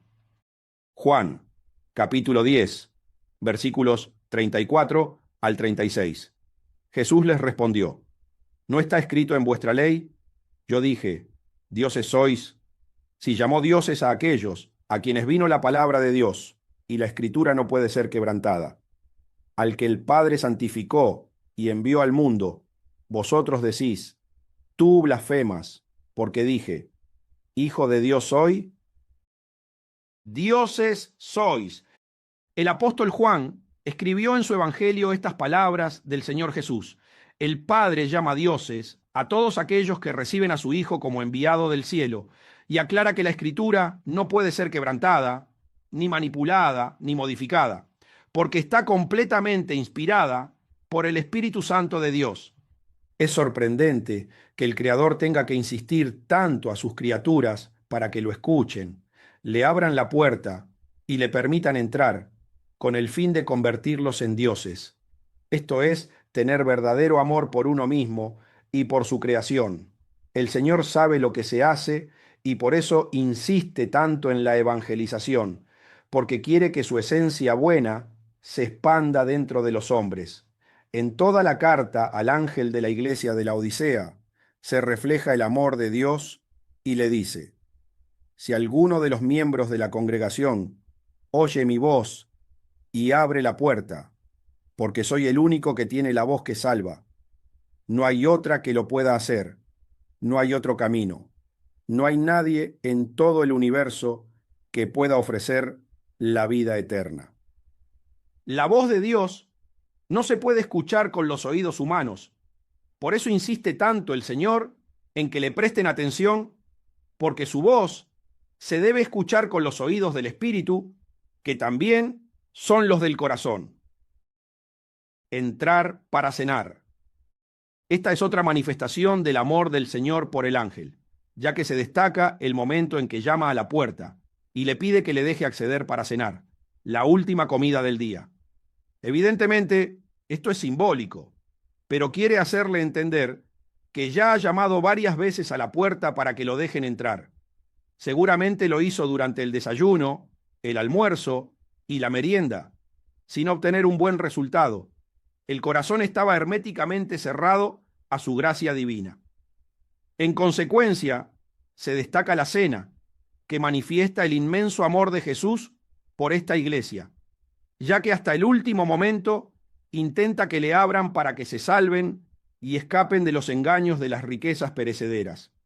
Si es necesario, el Señor Jesús recurrirá a la reprensión y el castigo con la intención de que se salven y pasen la eternidad junto a Él.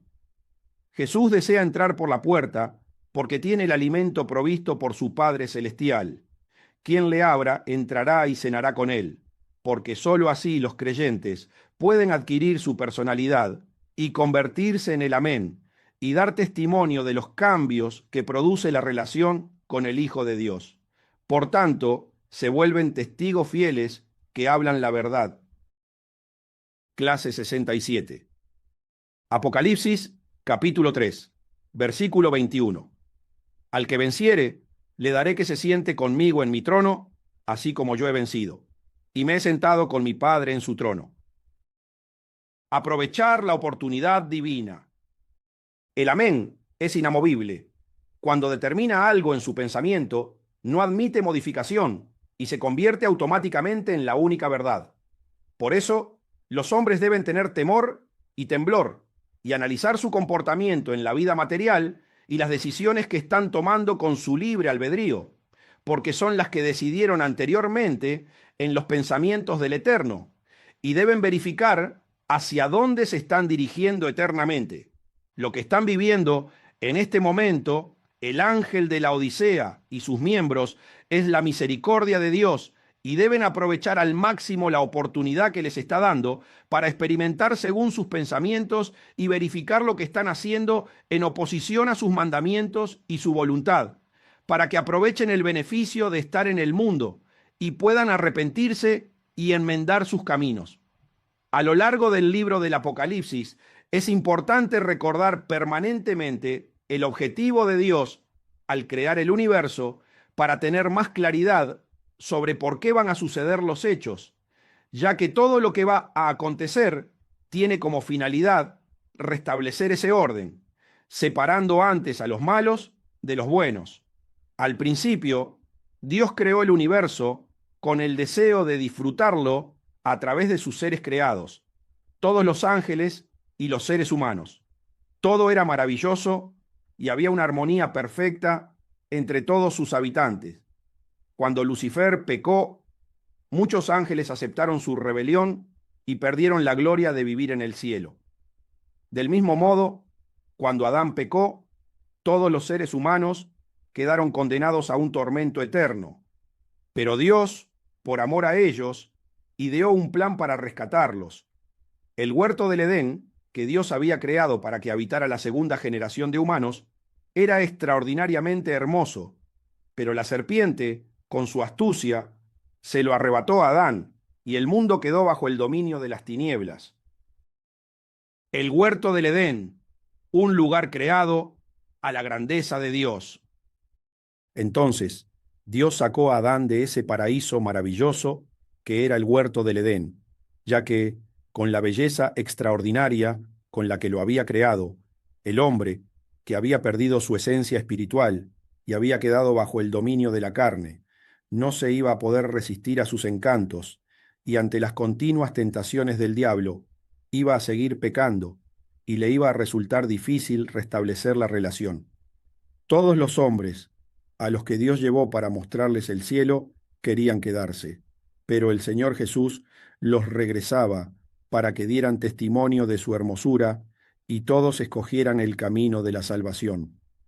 El huerto del Edén es un lugar creado a la altura de la grandeza de Dios, especialmente para sus hijos. En consecuencia, era extremadamente peligroso que hombres pecadores vivieran en ese lugar, ya que cuando se les predicara, lo iban a preferir antes que el Evangelio, y nadie se iba a salvar.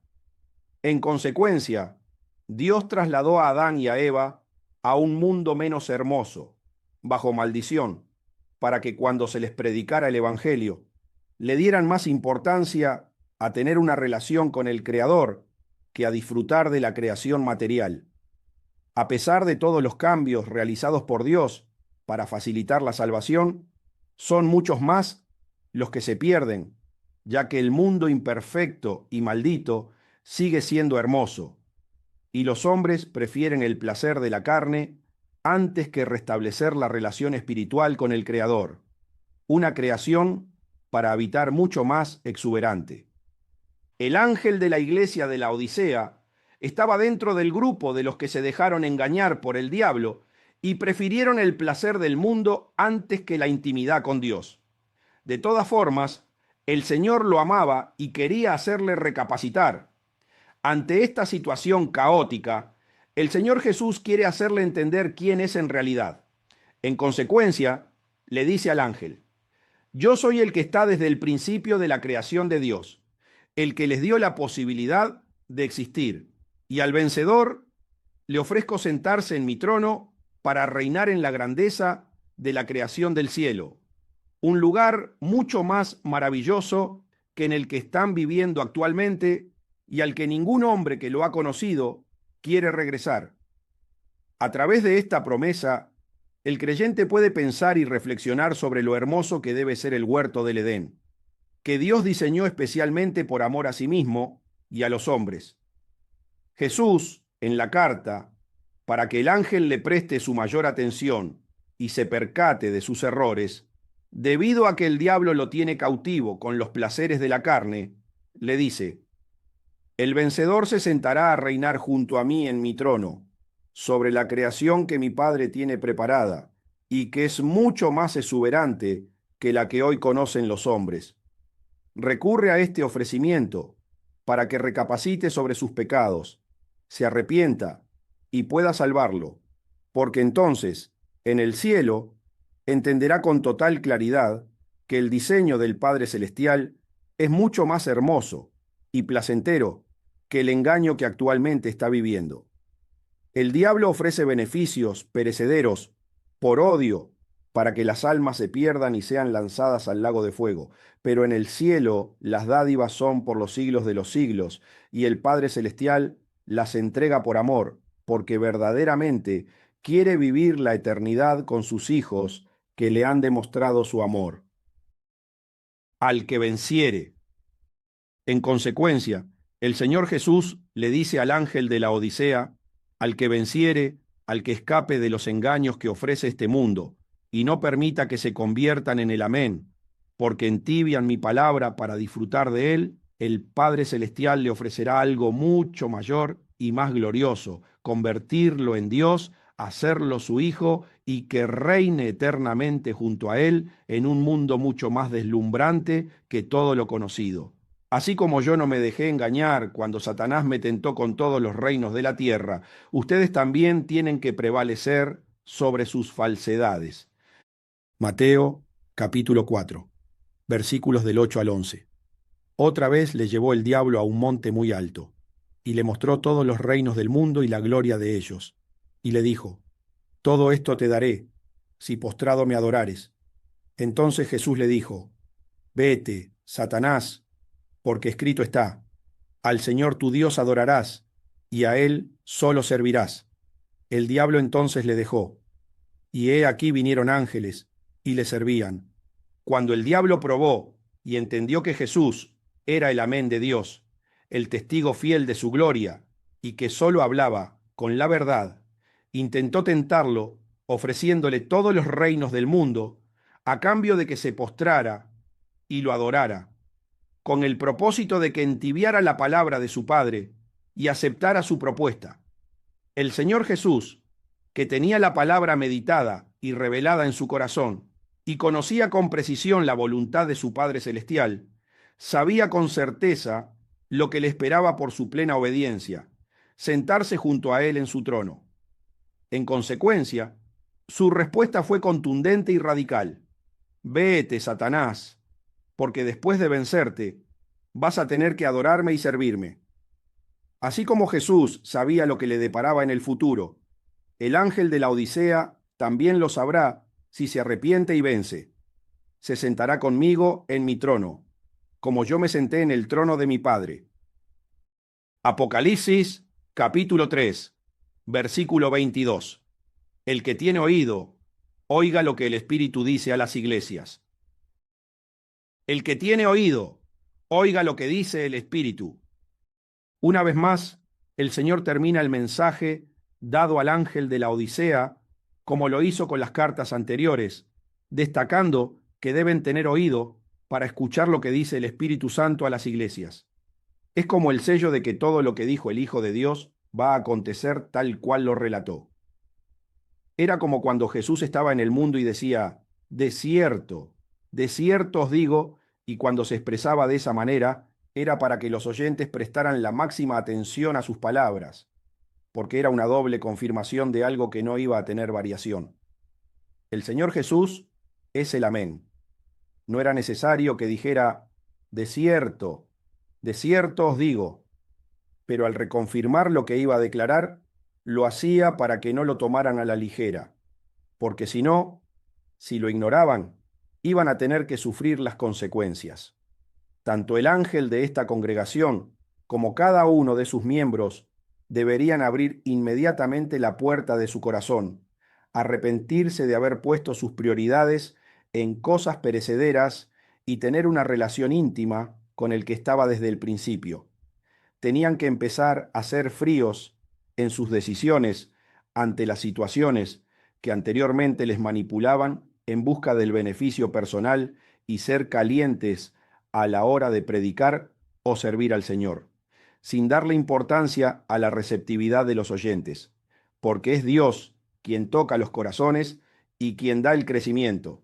A veces las personas no se convierten porque entibian la palabra y bloquean la participación del Señor, que no puede actuar, o manipulan las escrituras para obtener mayores beneficios terrenales.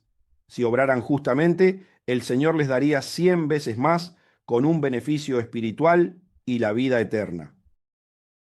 ¿Quién es el que va a vencer? Por tanto, es fundamental que escuchen lo que el Espíritu les está diciendo a las iglesias, porque aunque la carta está dirigida a cada ángel para que solucione sus problemas con Dios o continúe haciendo lo correcto, el mensaje se refiere a todas ellas, porque forman el cuerpo del Cristo y perfeccionan a la novia del Cordero. El objetivo es que se entienda el amor que Dios le tiene a su creación.